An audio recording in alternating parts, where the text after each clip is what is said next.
everyone, and welcome to Youth Positively Speaking.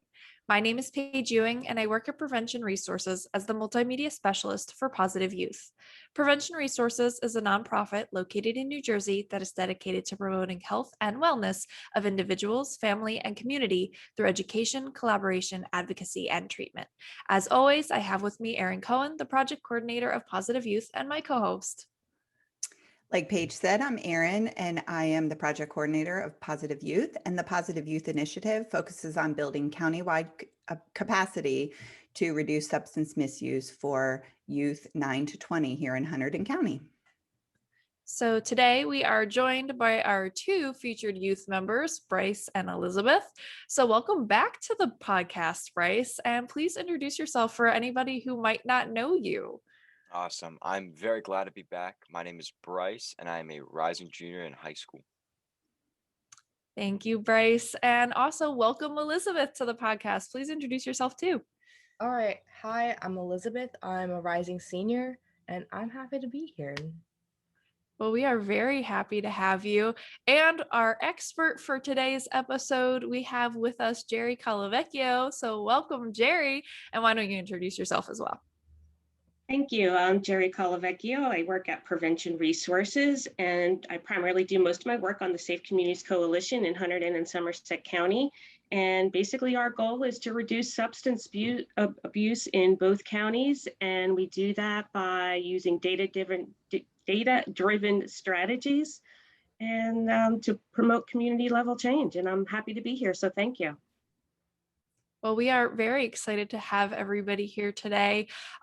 This episode is coming out, it's August. And so at the end of August is International Overdose Awareness Day. It's a global event held on the 31st of August every year, and it aims to raise awareness of overdose and reduce stigma of a drug-related death. And it also acknowledges the grief felt by families and friends, remembering those who have passed or who have a permanent injury even as a result of drug overdose. And in the US this year already, we've already had 1,096 suspected overdose deaths. And in our very own county, we, all live and work in Hunterdon County. We've already had 19 suspected overdose deaths this year. And so today we really wanted to talk about specifically opioids. Now, you can overdose on other things other than opioids, but we in this country and really in the world, we do have an opioid epidemic.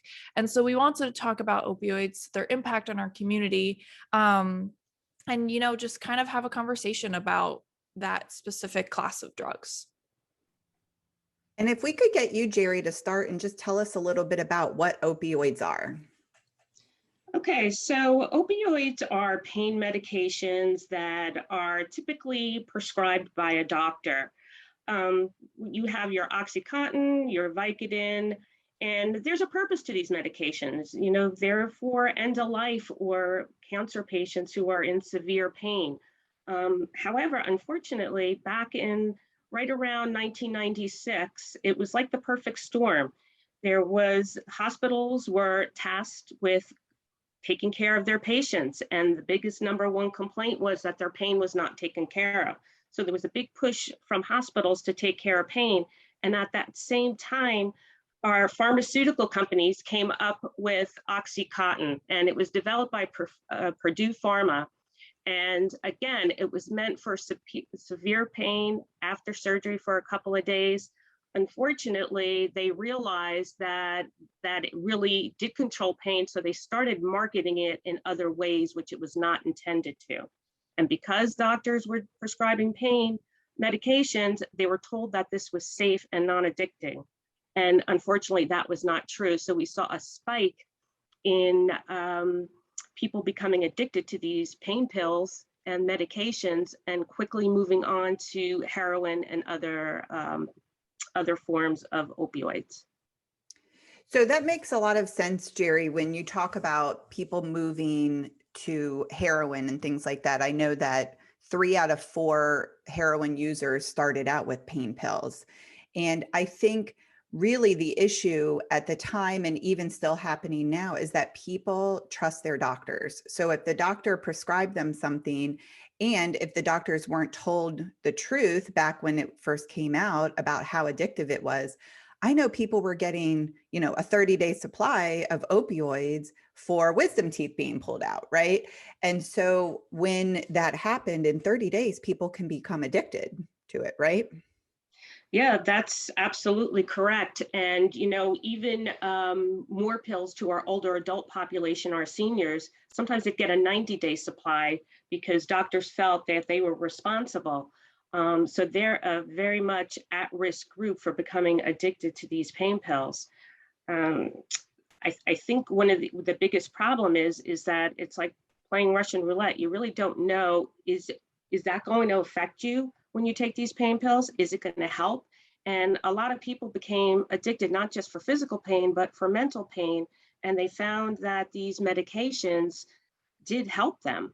And a lot of times people don't even realize that they're addicted to this drug. They just keep taking it because they feel good until they start going through the terrible withdrawal symptoms. And that's when they start searching for medications or pills in people's medicine cabinets and in other sources as well on the street. Mm-hmm. And I know that you mentioned, the older adult population, they have a lot of aches and pains, so they're more prone to being prescribed something like this. But really, youth too, we have a lot of youth who are athletes and they get injuries. And so, I know that we had spoken to a parent, Taylor's mom, and she was telling the story about her son had a tennis injury to his shoulder and had to get surgery and was prescribed opioids to help manage the pain after surgery. And he became addicted to those substances. And unfortunately, he died from that. And so, this is really, when we talk about this can affect anybody of any age, being prescribed an opioid. So for Elizabeth and Bryce, what have you guys heard about opioids? Do you even learn about them in school? Is this like something that people are paying attention to at your age? Well, I definitely say that opioids have been a really well educated topic, especially recently in schools, with how often people have been overdosing on opioids and opioid related things. But one of the things that I pay attention to the most is that you mentioned these sports, you mentioned surgeries. There are a plethora of minor surgeries you can get at any age level of sport that is to, fix any minor thing, maybe such as a small tear in your shoulder or a tear anywhere, or maybe even a broken bone. But these kids, you could be aged as young as 12, 13, barely even going through puberty yet, all the way up until being, in the midway of your professional career. And you could be prescribed opioids right after a surgery or after, an injury, because at these late at levels and ages of sports, it's kind of, labeled as like one of the miracle cures of like all the pain. It's the same way as marijuana when it comes to sports, where these players will take it and they think all of their injuries are going to go away, but you create a whole other level of problems when it comes to mental health, and obviously the withdrawal symptoms are just terrible. So you create Mm-hmm. a whole other issue, and you end up adding in more people that are addicted to these substances just because of doctors who prescribe it to them. And these kids are trusting their physicians and their doctors that they believe it's going to all get better, but it can end up turning into a whole other situation. So that's what I know about it, at least, in my current age. So what do you think, Bryce? Do you think now, because of the education out there with about opioids and how addictive that they can become, that people are looking at different ways of treating pain, the alternatives to opioids? Do you think, are you seeing that? Because I know you follow a lot of sports and you're really into, baseball and football and basketball. Do you think that they're becoming a little more aware about the dangers of opioids and addiction? I wouldn't necessarily say that they're becoming a lot more, worried about opioids, or they're kind of being cautious around opioids. But players and coaches and doctors, it's more they know what the consequences are of opioid use, and either tend to ignore it or tend to just try to minimize the use. So they know that, the risk, they know the reward, the low reward, high risk.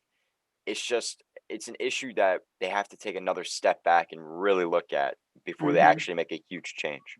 They want them out there performing. So if you don't feel the Absolutely. pain, you're performing, right? It's true. It really is. I think one of the important things to keep in mind about being prescribed opioids, especially for athletes, is that it's a pain blocker. So the brain blocks the pain. It doesn't actually fix the injury or help heal the injury. So it's important to know that there's other alternatives that are out there. So you need to really have that conversation with your doctor that will really help the injury heal actually faster and get the player back on the field. There is a lot of competitiveness in sports today, especially at the high school level. And, a lot of times the kids want to play through the pain, because they're afraid that they're not going to get their chance to play if they're not out there, or they might not get a scholarship. But doing some of these alternatives like physical therapy, heat and cold, are all very good in getting somebody back on the field a lot quicker actually than the opioids. And I mean, that's a great point, Jerri, because opioids are just pain blockers. It's not actually fixing the problem. And so you might say, I feel great, I'm all good to go. And you go back onto the field way too early and you end up injuring yourself even more. And that's why, alternatives are great. Like there's acupuncture that can help manage your pain because, these injuries are painful while you're also doing physical therapy, building up those muscles so that physically you're better than you were before. Absolutely. So Elizabeth, I know that you go to a different high school than Bryce does. Do you find that there's education about opioids at your high school, or do you hear about kids taking opioids? I mean, I do. Like, I don't think we have the best education at my school for this topic. Like, maybe we'll have like the occasional one health class, but it's not like we're dedicated to like teaching the kids about this harmful substance. And it's kind of frankly like sad because we see everything all over the news, like people overdosing, like the death rate just for this year was like in the over almost 2,000 already. And I think that's just sad and crazy.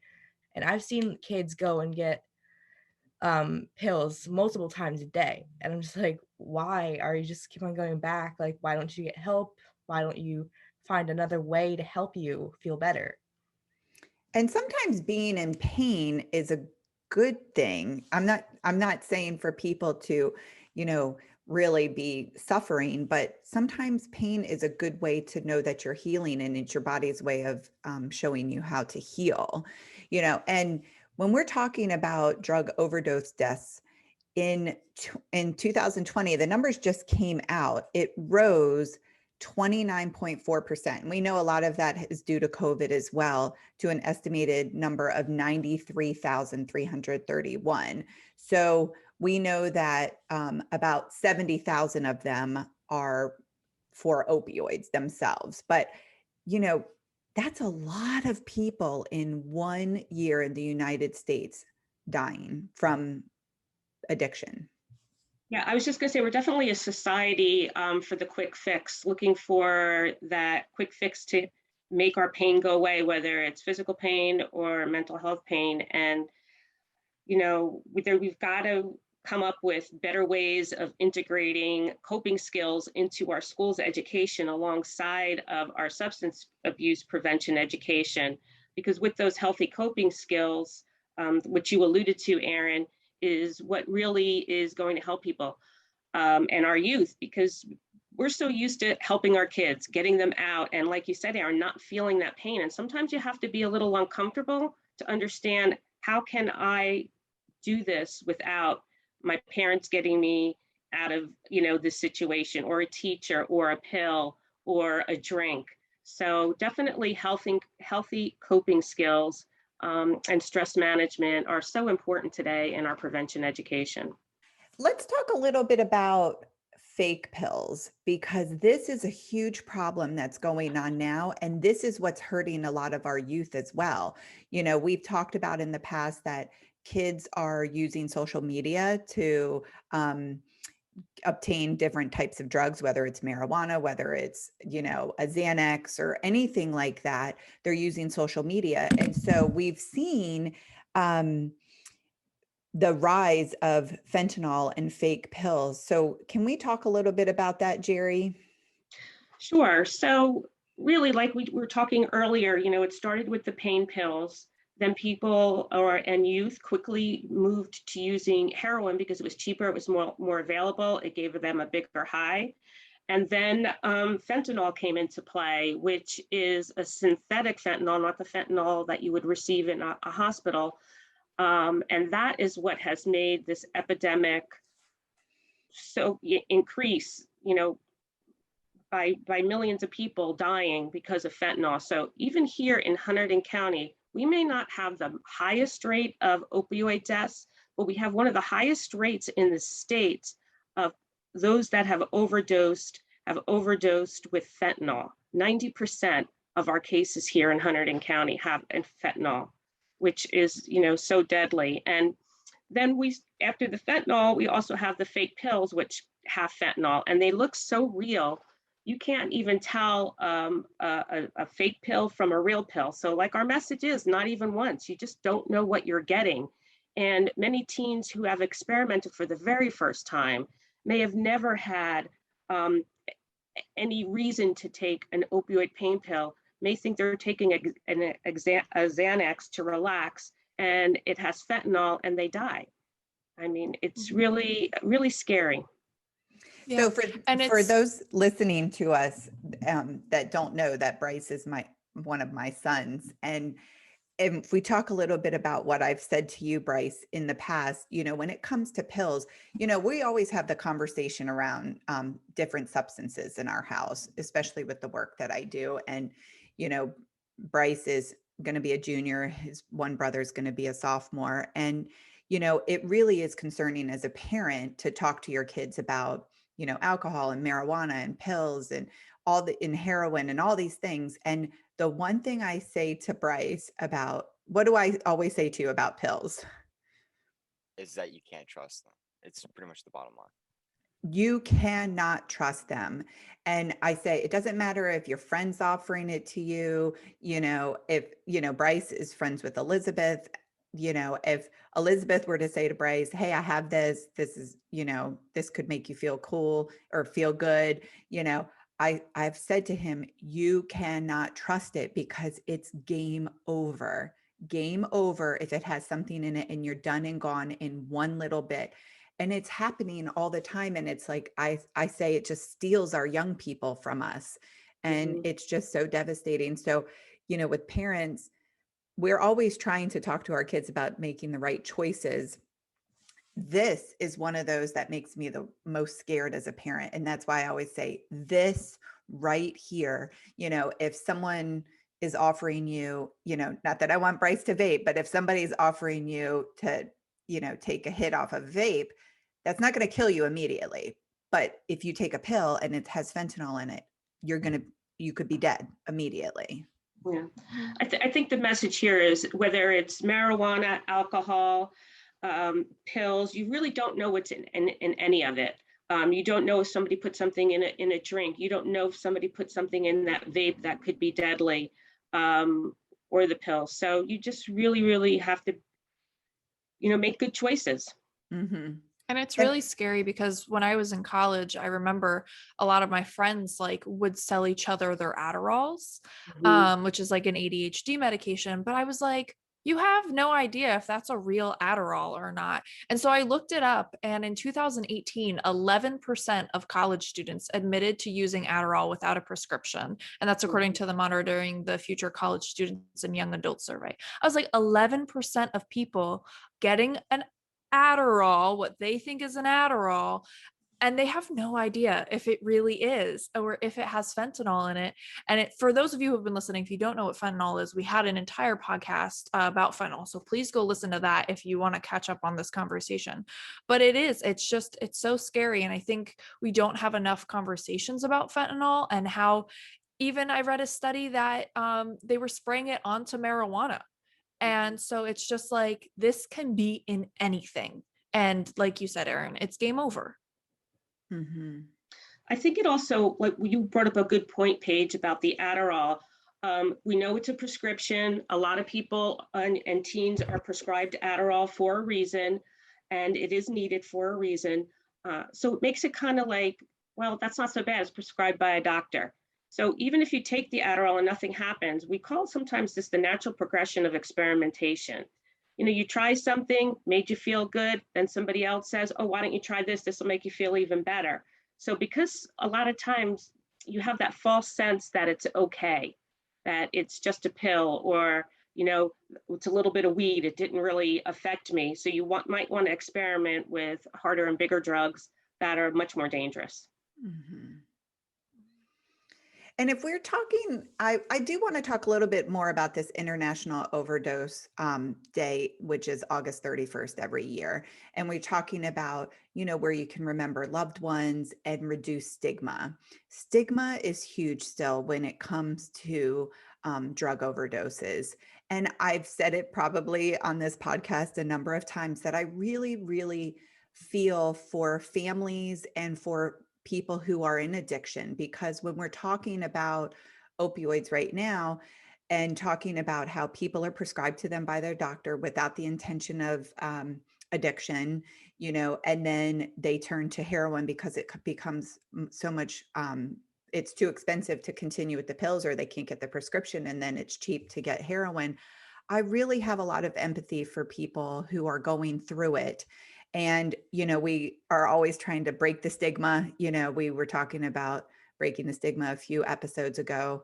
And I I just want to talk a little bit about what events there are for International Overdose Day on August 31st. Jerri, can you talk a little bit about what goes on, you know, around the country, around the world, and even what we're doing here in Hunterdon County?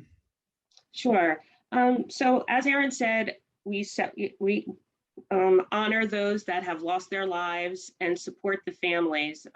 Just real quick about the families, they are going through so much when their child or a loved one has addiction, and they often feel very isolated and alone because it's it's a disease, it's a brain disease. However, it's not treated that way because of the stigma that Erin said. And unfortunately, these families feel very much alone, and they don't feel like they can talk about it. One mom said to me when her 17-year-old daughter overdosed on heroin, that she goes, it's not the casserole funeral. Nobody came by, nobody gave their condolences, nobody wanted to talk because it's uncomfortable and people don't know what to say. But this is a day where we can all come together as a community, whether you have someone in your family or not that has overdosed or has an addiction. We need the community to come together and talk about addiction and talk about overdoses and be there for people and let them know that there is hope, and you know, this is preventable. This year, we're in Hunterdon County, we're having a celebration at the One Door Recovery Center, which is housed in Harvest Family Success Center. On the 31st from 5 to 7 p.m. We will have some speakers, we will have some refreshments, we will have a memorial dedication to honor the loved ones that were lost due to an opioid overdose. Sounds like And a I great just want to event. say, yeah, absolutely. And I just want to say, I know we've talked about it before, but I think it's so important that when we're talking about opioids and we're talking about a little bit of hope, I guess you could say, is naloxone, also known as Narcan. And it's just kind of, for those of you who don't know what naloxone is, it's an opioid reversal drug. So it can be administered to somebody who has overdosed on a opioid, and it kind of reverses the impact that the opioid has had on the brain, kind of bringing that person back to life, essentially. And you know, a lot of people have a lot of thoughts on this drug because it's given out for free a lot of the times. And they're like, oh, well, you're saving, I'm going to use a horrible word, but drug addicts. We don't say that anymore, but that's what a lot of people say. And it's like, no, you're saving lives. You're giving that person a second chance to go into recovery and get the help that they need. And so this year alone, we have already administered 4,362 naloxones. And I was like, for a little bit of hope, that's 4,362 second chances for somebody to get help and get the support that they need. And so, as we continue through this year and we feel the effects of COVID from, that last year and still this year, I hope that more people seek out naloxone trainings and that they learn more about this, opioid reversal drug. And, it's just one of those things I think everybody should have in their pocketbook. Everybody should have one, because you never know when you're going to come across somebody and you're going to say, oh my gosh, like I have this, I can save this person's life. And the important thing about that, Paige, too, is that if you do administer Narcan and they were not taking an opioid, it will not hurt them. So you could save a life, but you won't hurt them if it was something that they didn't need. Everybody should be trained in naloxone administration, just like if you had CPR. And it's that important and it's that prevalent. Somebody did say that to me one time, Paige. They asked me, well, what's the purpose? You just save somebody with Narcan and then an hour later you're saving them again. And I looked at them and said, if that was your child, would you want them saved one time, 1,000 times, or 5,000 times? I said, if for me as a parent, if there's that one chance and that one hope that this might be the time where they can get the help that they're needed, I would want to do that as many times as possible to save my child.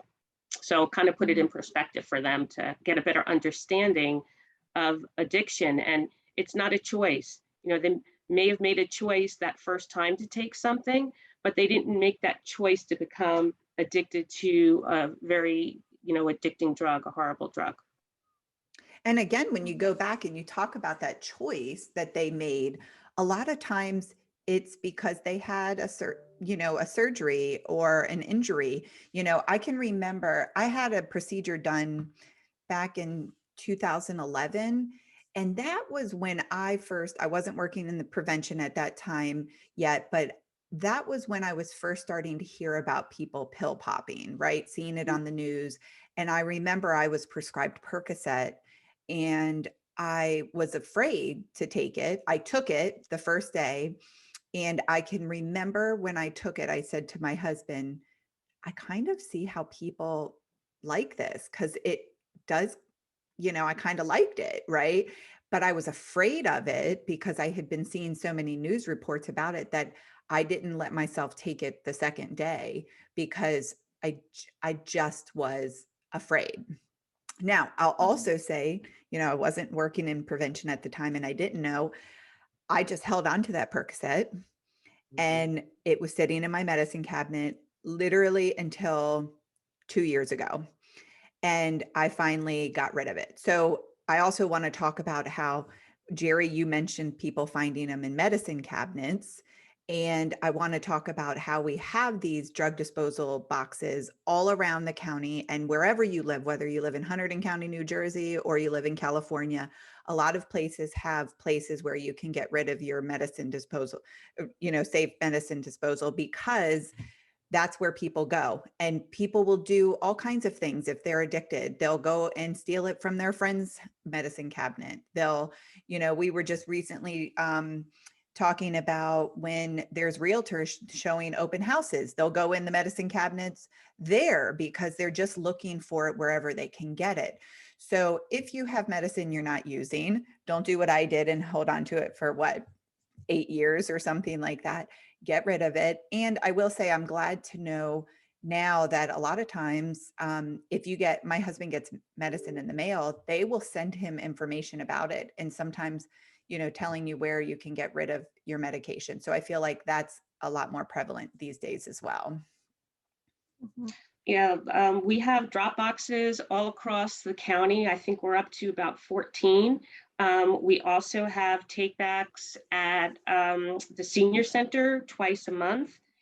We also have now the Hope One van, which is a great asset to the county. It's a van that can go from municipality, town to town, restaurants, stores, you name it, country, county fairs. And they have a plethora of resources for mental health, substance use, housing, but they also do Narcan trainings. And they also are able to take back medications. So they have the sheriff is on the van. So that's why they're able to take back these medications. So it's a mobile take back box, if you will, or a mobile van that goes around the community. So it's a great resource for the county. So you have to be 18 to get Narcan trained, correct? Or can you be younger than 18? That is actually a really good question, Erin, and I can get back to you with an answer on that.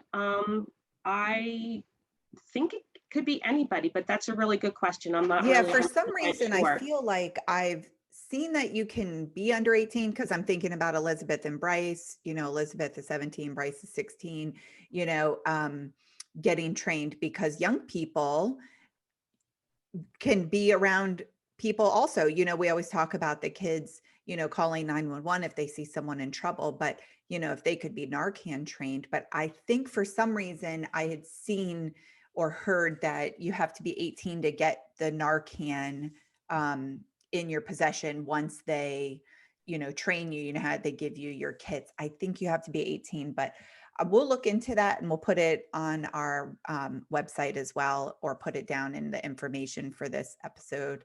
We'll look at that. Yeah, they definitely have come a long way with reducing access and availability of these medications. Drop-off boxes, they have doTERRA bags. If you can't get out, there's a bag with chemicals inside. You put the pills in there and close it up, and then you could throw it away in the trash because it will deactivate any of the opioid drugs in there or any other drugs that you need to get rid of. So there has been some really great progress. Doctors are prescribing less, still way too much, but they are prescribing a lot less. We have the PMP, which is a monitoring system where doctors and pharmacists can look into seeing when someone comes in for a prescription of an opioid, how long ago did they receive another prescription? Was it another doctor that prescribed it? How many pills? So there's ways of really counteracting and reducing that access and availability. So we've come a long way. We still have a lot more work to do. I think with Elizabeth and Bryce, with talking about opioids, it doesn't seem to be super prevalent in the high schools where kids are passing them around. So I think that that's a good sign as well, and just being educated about it and talking about it and that stigma. I think it's showing how we're moving forward. Mm-hmm. And I just have one last question to kind of put on the end note. For Elizabeth and Bryce, what is one thing you think that youth need to know about opioids? Like, if you could tell youth across the world one thing that you think is the most important for them to know, what would you say is the most important thing? I think when it comes to opioids is that, you could drink and there won't be instant consequences. You can vape or smoke and there won't be instant consequences. But you take one fake pill with a little bit of fentanyl in it and your life is absolutely over. There's no chance you can get recovered from that point. So you really have to be worried, about that. When I think like with opioids, it's either life or death. Like you get to decide if there is this pill, your friend is like, hey, I have this, it makes me feel great, you should get one. Just, it's better to say no, because if you take that pill, it could ruin your whole life and take your life away from you. Like a lot of us are like, there might be a lot of young people listening to this podcast right now, and you don't want to waste your life away and take it away so fast when you're like in your teens. Like you still have so much to live. Just do the right thing. You have a whole life to live. That's right. Well, Absolutely. I just want to say thank you so much, Bryce. Thank you so much, Elizabeth, for coming on. Thank you, Jerri, for being our expert this episode. For more information about the Safe Communities Coalition, which has all the RX drop boxes in Hunterdon and Somerset counties on their website, please visit their website. It's safecoalition.org. And for more information about opioids, International Overdose Awareness Day, please visit our website at njprevent.com/positive youth. And thank you for listening in. We'll see you next time for more Youth Positively Speaking.